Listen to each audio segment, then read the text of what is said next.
Hi friends, welcome back to our channel. ನಾನು ನಿಮ್ಮ ಅಶ್ವಿನಿ. ಎಲ್ಲರೂ ಹೇಗಿದ್ದೀರಾ? ನಾನಂತೂ ತುಂಬಾ ಚೆನ್ನಾಗಿದ್ದೀನಿ, ಹಾಗೆ ನೀವು ಕೂಡ ತುಂಬಾ ಚೆನ್ನಾಗಿದ್ದೀರ ಅಂತ ಅನ್ಕೋತಾ ಇದ್ದೀನಿ. ಸೊ ಏನಂತ ಅರ್ಥ ಆಗ್ತಾ ಇಲ್ಲ, ಇದ್ರ ಬಗ್ಗೆ ನಾನು ಮಾತಾಡಲೇಬೇಕು ಅಂತ ಕಾರಣಕ್ಕೆ ನಾನು ಈ ವಿಡಿಯೋನ ಸ್ಟಾರ್ಟ್ ಮಾಡಿದ್ದೀನಿ. ಸ್ವಲ್ಪ ಡಿಸ್ಟರ್ಬೆನ್ಸ್ ಇದ್ರೆ ದಯವಿಟ್ಟು ಅದನ್ನ ಇಗ್ನೋರ್ ಮಾಡಿ, ಆಯ್ತಾ? ಸೊ ನಾನು ಹೇಳೋ ಅಂಥದ್ದನ್ನು ಮಾತ್ರ ನೀವು ಸ್ವಲ್ಪ ಯೋಚನೆ ಮಾಡಿ, ಓಕೆನಾ? ಸೊ ಈ ವಿಡಿಯೋದಲ್ಲಿ ನಾನು ಏನು ಹೇಳ್ತಾ ಇದ್ದೀನಿ ಅಂದರೆ, ಸೌಜನ್ಯ ಕೇಸ್ ಬಗ್ಗೆ. ಅಂದರೆ ಸೌಜನ್ಯ ಕೇಸ್ ಬಗ್ಗೆ ನನಗೆ ಅಷ್ಟೊಂದು ಇನ್ಫಾರ್ಮೇಷನ್ಸ್ ನಾನಾಗಿ ಹುಡ್ಕೋದಾಗಲಿ ಆ ಥರ ಏನು ಮಾಡಿಲ್ಲ. ಜಸ್ಟ್ ಏನಂದರೆ, ಸೌಜನ್ಯ ಇನ್ಫಾರ್ಮೇಷನ್ನು ಒಂದು ಯೂಟ್ಯೂಬ್ ಚಾನಲ್ ಬ್ರೋ ಏನಿದ್ದಾರೆ, ಅಂದರೆ ಅವ್ರ ಹೆಸರು ಬಂದ್ಬಿಟ್ಟು ಸಮೀರ್ ಅಂತ. ಸೊ ಅಣ್ಣ ಬಂದ್ಬಿಟ್ಟು ಒಂದು ವಿಡಿಯೋ ಮಾಡಿದ್ದಾರೆ. ಸೊ ಆ ವಿಡಿಯೋ ನೋಡಿ ನಂಗೆ ನಿಜವಾಗ್ಲೂ ತುಂಬ ಅಂದರೆ ತುಂಬಾ ಶಾಕ್ ಆಯಿತು. ಹಾಗೆ ನಿಜವಾಗ್ಲೂ ತುಂಬಾ ಕಣ್ಣಲ್ಲಿ ನೀರು ಕೂಡ ಬಂತು. ಯಾಕಂದರೆ ನಾನು ಕೂಡ ಒಂದು ಹೆಣ್ಣು, ನನಗೂ ಕೂಡ ಒಂದು ಹೆಣ್ಮಗು ಇದೆ. ಹಾಗಾಗಿ ತುಂಬ ಬೇಜಾರಾಯಿತು. ಇವಾಗಿಂದಲ್ಲ, ತುಂಬ ವರ್ಷದಿಂದನೂ ಕೂಡ ಹೆಣ್ಮಕ್ಳ ಮೇಲೆ ಶೋಷಣೆ, ಈ ಥರ ಅತ್ಯಾಚಾರಗಳು ನಡೀತಾನೆ ಇದ್ದವು. ಬಟ್ ಇದಕ್ಕೆಲ್ಲ ಯಾವಾಗ ಮುಕ್ತಿ? ಸೊ ಯಾವಾಗ ನಮಗೆ ಜಸ್ಟಿಸ್ ಅನ್ನೋದು ಸಿಗುತ್ತೆ ಹೆಣ್ಮಕ್ಳಿಗೆ?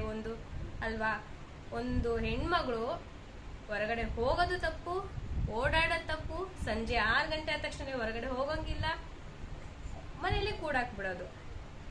ಸೊ ಯಾಕೆ ಅಂದರೆ, ಈ ಥರ ಒಂದಷ್ಟು ವಿಷಯಗಳನ್ನ ನಾವು ನೋಡಿದಾಗ ಡೆಫಿನೆಟ್ಲಿ ಪೇರೆಂಟ್ಸು ಕೂಡ ಎದುರುಕೊಂಡು ಹೆಣ್ಮಕ್ಳನ್ನ ಹೊರಗಡೆ ಬರೋದಕ್ಕೆ ಬಿಡೋದಿಲ್ಲ.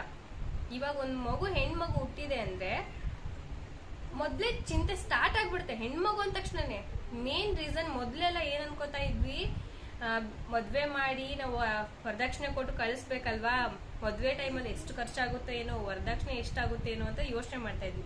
ಬಟ್ ಈಗ ಪ್ರೆಸೆಂಟ್ ಏನಾಗಿದೆ ಅಂದರೆ, ಹುಟ್ಟಿದ ಸಣ್ಣ ಕೂಸಿಂದ ಹಿಡಿದು ಮುದುಕಿಯಾಗಿ ಸಾಯೋವರೆಗೂ ಕೂಡ ಅವ್ರನ್ನೇ ಪ್ರೊಟೆಕ್ಟ್ ಮಾಡೋದು ಹೆಣ್ಮಗುನ ಅನ್ನೋದೇ ಒಂದು ಟೆನ್ಷನ್. ಹೆಣ್ಮಗು ಹುಟ್ಟಿದೆ ಅಂದರೆ ಸಾಕು ಭಯ, ಟೆನ್ಷನ್.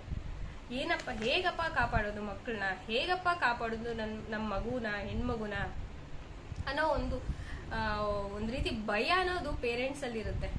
ಒಬ್ರನ್ನೂ ಕೂಡ ನಂಬುವಂತ ಕಾಲನೇ ಅಲ್ಲ ಅನ್ನೋ ರೀತಿ ಆಗ್ಬಿಟ್ಟಿದೆ.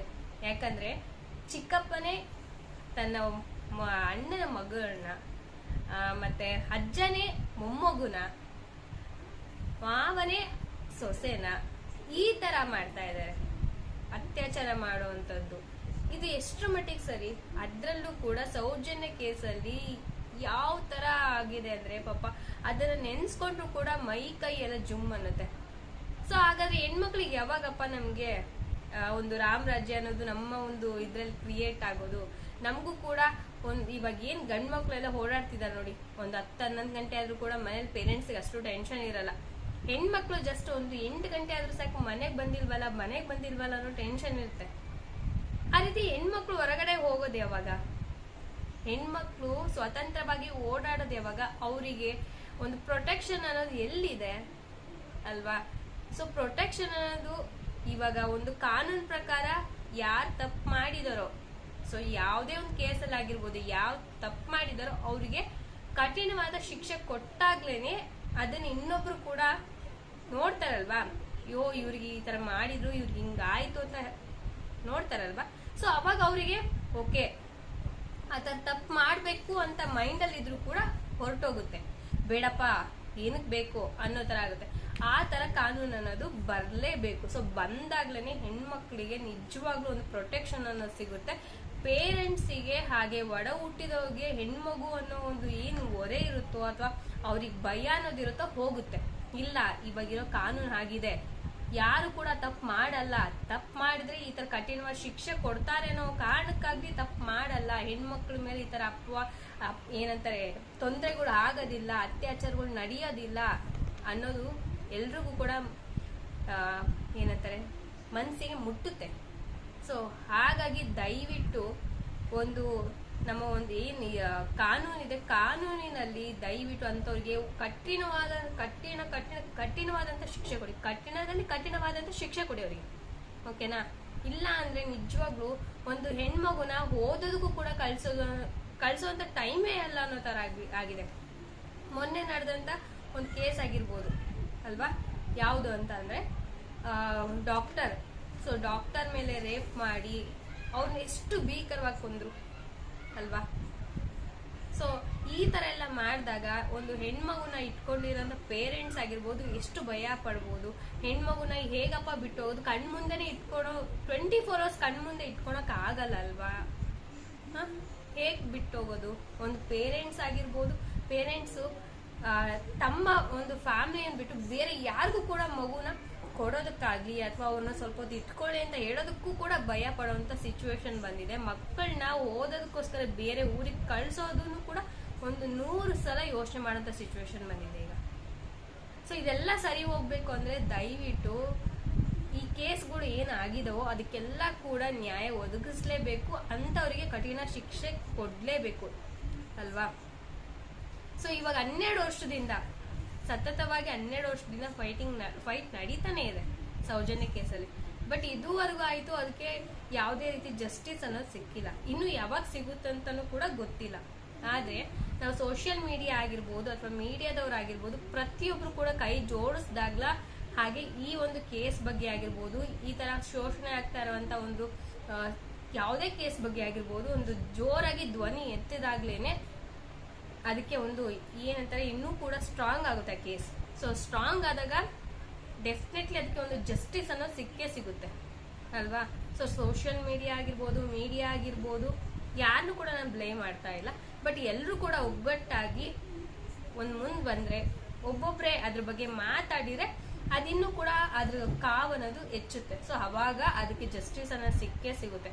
ಹಾಗಾಗಿ ದಯವಿಟ್ಟು ಯಾರು ಕೂಡ ಒಂದ್ ಮಗುನ ಇವಾಗ ಹೇಗಾಗಿದೆ ಅಂದ್ರೆ ನಿಜವಾಗ್ಲೂ ಪ್ರೊಟೆಕ್ಟ್ ಮಾಡ್ಕೊಳೋದು ತುಂಬಾ ಕಷ್ಟ ಆಗ್ತಾ ಇದೆ. ಹಾಗೆ ಈ ಒಂದು ವಿಷಯದ ಬಗ್ಗೆ ಅಂದ್ರೆ ಹೆಣ್ಮಕ್ಳನ್ನ ನೋಡುವಂತ ದೃಷ್ಟಿನ ಯಾವ ತರ ನೋಡ್ತಾರ ಅನ್ನೋದು ಕೂಡ ಭಯ ಆಗ್ತದೆ. ಹೊರಗಿನವ್ರ ಹತ್ರ ಮಕ್ಕಳನ್ನ ಬಿಟ್ಟು ಹೋಗ್ಬಾರ್ದು ಅನ್ನೋ ತರ ಇತ್ತು. ಬಟ್ ಇವಾಗ ಆ ತರ ಇಲ್ಲ. ನಮ್ಮ ಮನೆಯವ್ರ ಜೊತೆಗೂ ಕೂಡ ನಾವು ಬಿಟ್ಟು ಹೋಗ್ಬಾರ್ದು ಅನ್ನೋ ಸಿಚುವೇಶನ್ ಕೂಡ ಎಲ್ಲಾ ಕಡೆ ಬರ್ತಾ ಇದೆ. ಇದು ಒಂದೇ ಅಂತಲ್ಲ, ಕಣ್ಣಾರೆ ನಾನು ಕೂಡ ಇವಾಗ ನನ್ನ ಕಣ್ಣಾರೆ ನಮ್ಮ ಒಂದು ಸರೌಂಡಿಂಗ್ ಅಲ್ಲಿ ನೋಡಿರೋದು ಕೂಡ ಇದೆ. ಹಾಗೆ ನಮ್ಮ ಅಕ್ಕಪಕ್ಕದಲ್ಲಿ ಆಗಿರೋಂಥ ಕೂಡ ಇದಾವು ಅಲ್ವಾ. ಸೊ ಎಲ್ರು ಕೂಡ ಹೇಳ್ತಾನೆ ಇರ್ತಾರೆ, ಇಲ್ಲಾಯ್ತು ಅಲ್ಲಾಯ್ತು ಇಲ್ಲಾಯ್ತು ಅಂತ ಹೇಳ್ಬಿಟ್ಟು. ಆ ತರ ಹೇಳ್ದಾಗ ಎಷ್ಟು ಭಯ ಆಗುತ್ತೆ ಅಂದ್ರೆ ನಿಜವಾಗ್ಲೂ ಸಖತ್ ಭಯ ಆಗ್ತಾ ಇದೆ. ನನಗೊಂದು ಹೆಣ್ಮಗು ಇದೆ, ಹಾಗಾಗಿ ಈ ವಿಡಿಯೋನ ನಾನು ಮಾಡಿದೆ. ಇದ್ರಲ್ಲಿ ಏನಾದ್ರು ನಾನು ತಪ್ಪಾಗಿ ಮಾತಾಡಿದ್ರೆ ದಯವಿಟ್ಟು ಕ್ಷಮಿಸಿ. ಯಾಕಂದ್ರೆ ಇದ್ರ ಬಗ್ಗೆ ಒಂದ್ ಸ್ವಲ್ಪನಾದ್ರೂ ಮಾತಾಡ್ಲೇಬೇಕು, ಜಸ್ಟಿಸ್ ಕೊಡಿಸ್ಲೇಬೇಕಲ್ವಾ. ಸೌಜನ್ಯ ಕೇಸಲ್ಲಿ ಎಷ್ಟು ಅವ್ರನ್ನ ಕ್ರೂರವಾಗಿ ಸಾಯಿಸಿದ್ದಾರೆ ಅಂತ ಅಂದ್ರೆ ತುಂಬಾ ಕ್ರೂರವಾಗಿ ಸಾಯಿಸಿದ್ದಾರೆ. ಯಾವುದೇ ಒಂದು ಮೃಗದ ರೀತಿ ವರ್ತಿಸಿದ್ದಾರೆ ಅವ್ರ ಜೊತೆ. 12 ವರ್ಷ ಆದ್ರೂ ಕೂಡ ಅವ್ರ ಜಸ್ಟಿಸ್ ಸಿಕ್ಕಿಲ್ಲ. ಅವ್ರ ಮನೆಯವ್ರಿಗೆ ಯಾವ ತರ ಅವ್ರ ಮನಸ್ಸಿನ ಮೇಲೆ ಪರಿಣಾಮ ಬೀರಿರ್ಬೋದು, ಅವ್ರ ತಾಯಿಗೆ ಯಾವ ತರ ಆಗಿರ್ಬೋದು. ಕಾಲೇಜ್ಗೆ ಹೋಗಿ ಬರ್ತೀನಿ ಅಂತ ಹೇಳೋದಂತ ಮಗಳು ಕೊನೆಗೆ ಸಿಕ್ಕಿದ್ದು ಆ ರೀತಿ ಶವವಾಗಿ ಸಿಕ್ಕಾಗ ಅವ್ರ ಫ್ಯಾಮಿಲಿ ಮೆಂಬರ್ಸ್ ಅಲ್ಲಿ ಯಾವ ತರ ಅದ್ರ ಹೇಗ್ ಬಿದ್ದಿರುತ್ತಲ್ವಾ ಅದ್ರ ಪರಿಣಾಮ. ಅವ್ರು ಇನ್ನೂ ಕೂಡ ಅದನ್ನ ಮರೆಯೋಕ್ ಚಾನ್ಸೇ ಇಲ್ಲ. ಅವ್ರ ಕೊನೆ ಉಸಿರು ಇರೋವರೆಗೂ ಕೂಡ ಅದನ್ನ ಮರೆಯೋದಕ್ ಚಾನ್ಸೇ ಇಲ್ಲ. ಅವ್ರ ಫ್ಯಾಮಿಲಿ ಮೆಂಬರ್ಸ್ ಆಗಿರ್ಬೋದು, ಅವ್ರ ಹೊಟ್ಟೆಲಿ ಎತ್ತಂತ ತಾಯಿ, ಆ ತಾಯಿ ಹೇಗಾಗಿರ್ಬೋದು ಅಲ್ವಾ. ಇವಾಗ ನಾವು ಕೂಡ ಯೋಚನೆ ಮಾಡ್ತೀವಿ, ನಮ್ಮ ಮಗು ಇದೆಯಲ್ಲಪ್ಪ ಹೆಣ್ಮಗು ಅಂತ ಹೇಳಿ ಎಷ್ಟು ಯೋಚನೆ ಮಾಡ್ತೀವಿ. ಆದ್ರೆ ಆ ತಾಯಿ ಆ ಮಗುನ 9 ತಿಂಗಳು ಎತ್ತು ಅದನ್ನ ಆ ಒಂದು ಸ್ಟೇಜಿಗೆ ತಗೊಂಬಂದು ಬೆಳೆಸಿದ್ಮೇಲೆ ಆ ತರ ಆಯ್ತು ಅಂದಾಗ ಯಾರಿಗ್ ತಾನೇ ನೋವಾಗಲ್ಲ. ಸೊ ದಯವಿಟ್ಟು ನಾನು ಹೇಳಿದ್ರಲ್ಲಿ ಏನಾದ್ರು ತಪ್ಪಿದ್ರೆ ದಯವಿಟ್ಟು ಕ್ಷಮಿಸಿ. ಹಾಗೆ ನಿಮ್ಗೆ ಏನ್ ಅನ್ಸ್ತು ಅನ್ನೋದನ್ನ ಕೂಡ ಕಾಮೆಂಟ್ ಮಾಡಿ ತಿಳಿಸಿ. ಹೆಣ್ಮಕ್ಳಿಗೆ ಇದು ನಿಜವಾಗ್ಲೂ ಇದು ಸ್ವತಂತ್ರ ಬಂದಿದೆ, ಬಟ್ ಹೆಣ್ಮಕ್ಳಿಗೆ ಸ್ವತಂತ್ರ ಸಿಕ್ಕಿಲ್ಲ. 1947 ಅಲ್ಲಿ ನಮ್ಗೆ ಸ್ವತಂತ್ರ ಸಿಕ್ಕಿದೆ, ಆದ್ರೆ ಹೆಣ್ಮಕ್ಳಿಗೆ ಸ್ವತಂತ್ರ ಸಿಕ್ಕಿಲ್ಲ. ಹೆಣ್ಮಕ್ಳಿಗೆ ಜಸ್ಟಿಸ್ ಅನ್ನ ಸಿಕ್ಕಿಲ್ಲ. ಸೊ ಈ ಜಸ್ಟಿಸ್ ಅನ್ನ ಸಿಕ್ಬೇಕು, ಸ್ವತಂತ್ರ ಸಿಕ್ಬೇಕು ಅಂದ್ರೆ ಇನ್ನೂ ಎಷ್ಟು ವರ್ಷಗಳು ಕಾಯ್ಬೇಕೋ ಈ ಹೆಣ್ಮಕ್ಳು ನಾವು ಗೊತ್ತಿಲ್ಲ ಅಲ್ವಾ. ತುಂಬಾ ಬೇಜಾರಾಗ್ತಾ ಇದೆ ನಿಜವಾಗ್ಲೂ. ಅವ್ರ ನೈಟ್ ಫುಲ್ ನನಗೆ, ನಾನು ನೋಡಿದ್ದು ನೈಟ್ ವಿಡಿಯೋ ನೋಡಿದೆ, ಅದನ್ನ ನಿಜವಾಗ್ಲೂ ಅವ್ರಿಗೆ ಹ್ಯಾಟ್ಸ್ ಆಫ್ ಹೇಳ್ಬೇಕು. ಯಾಕಂದ್ರೆ ಆ ತರ ಅವ್ರ ಧ್ವನಿ ಎತ್ತಿ ಮಾತಾಡಿದಾಗ ಪ್ರತಿಯೊಬ್ರು ಕೂಡ ಮಾತಾಡ್ತಾ ಇದ್ರು ಎಲ್ಲ. ಇವಾಗ ಥರ್ಡ್ ಈ ಚಾನಲ್ ಅಣ್ಣ ಆಗಿರ್ಬೋದು ಅಥವಾ ಇನ್ನೂ 1-2-3 ಚಾನಲ್ ಇದ್ದಾರೆ. ಸೊ ಅವ್ರು 6 months 1 year ಬ್ಯಾಕೆ ಅವ್ರು ವಿಡಿಯೋಸ್ ಮಾಡಿದ್ದಾರೆ. ತುಂಬಾ ಜನ ಅದ್ರ ಬಗ್ಗೆ ಧ್ವನಿ ಎತ್ತಿದ್ದಾರೆ ಆಲ್ಮೋಸ್ಟ್ ಆಗ್ಲೇನೆ. ಸೊ ಅವ್ರೆಲ್ರಿಗೂ ಕೂಡ ನಿಜವಾಗ್ಲೂ ಹ್ಯಾಟ್ಸ್ ಆಫ್ ಹೇಳ್ತೀನಿ, ನನ್ನ ಹೃದಯಪೂರ್ವಕ ಧನ್ಯವಾದ ಹೇಳ್ತೀನಿ. ಯಾಕಂದ್ರೆ ಆತರ ನೀವು ಧೈರ್ಯ ಮಾಡಿ ಒಂದು ಹೆಣ್ಮಗುಗೆ ಜಸ್ಟಿಸ್ ಕೊಡಿಸ್ಬೇಕಂತ ಹೇಳಿ ನೀವು ಮಾತಾಡಿದ್ರಲ್ವಾ. ಸೊ ತುಂಬಾ ಥ್ಯಾಂಕ್ಸ್ ಎಲ್ರಿಗೂ ಕೂಡ. ಸೊ ಪ್ರತಿಯೊಬ್ಬರಿಗೂ ಕೂಡ ತುಂಬಾ ಥ್ಯಾಂಕ್ಸ್. ಸೊ ಈ ವಿಡಿಯೋ ಮುಖಾಂತರ ನಾನು ಕೇಳೋದಿಷ್ಟೇ. ಜಸ್ಟಿಸ್ ಸಿಗ್ಬೇಕು. ಇಷ್ಟು ವರ್ಷ ಆಯ್ತು, ಆಗ್ಲೇ 12 ವರ್ಷದ ಮೇಲೆ ಆಗೇ ಹೋಯ್ತು, ಇನ್ನೂ ಜಸ್ಟಿಸ್ ಸಿಕ್ಕಿಲ್ಲ. ಸೌಜನ್ಯ ಕೇಸಲ್ಲಿ ಜಸ್ಟಿಸ್ ಸಿಗ್ಲೇಬೇಕು. ಅವ್ರಿಗೆ ಯಾರು ಆ ತರ ಮಾಡಿದಾರೋ ಅವ್ರಿಗೆ ಯಾರೇ ಆಗಿರ್ಬೋದು ಅವ್ರ ಕಠಿಣವಾದ ಶಿಕ್ಷೆ ಸಿಗ್ಲೇಬೇಕು. ಸೊ ಅವಾಗ್ಲೇನೆ ಇನ್ನೊಬ್ರು ಕೂಡ ಅದ್ರ ಬಗ್ಗೆ ಹೆದರ್ತಾರೆ, ಇನ್ನೊಂದು ಮಗುಗೆ ಆ ತರ ಆಗೋವಂಥದ್ದು ತಪ್ಪುತ್ತೆ. ಸೊ ಈ ವಿಡಿಯೋ ಮುಖಾಂತರ ನಾನು ಕೇಳ್ಕೊಳೋದು ಇಷ್ಟೇ. ಸೊ ನಿಮ್ಗೆ ಈ ವಿಡಿಯೋ ಏನಾದರೂ ನಾನು ಹೇಳಿದಂಥ ಮಾತು ಇಷ್ಟ ಆಗಿದ್ರೆ ದಯವಿಟ್ಟು ಒಂದು ಲೈಕ್ ಕೊಡಿ, ಓಕೆನಾ? ನಿಮ್ಗೆ ಈಗ ಅನ್ಸ್ತಂತ ಹೇಳಿ ಕೂಡ ಕಾಮೆಂಟ್ ಮಾಡಿ. ಬಾಯ್.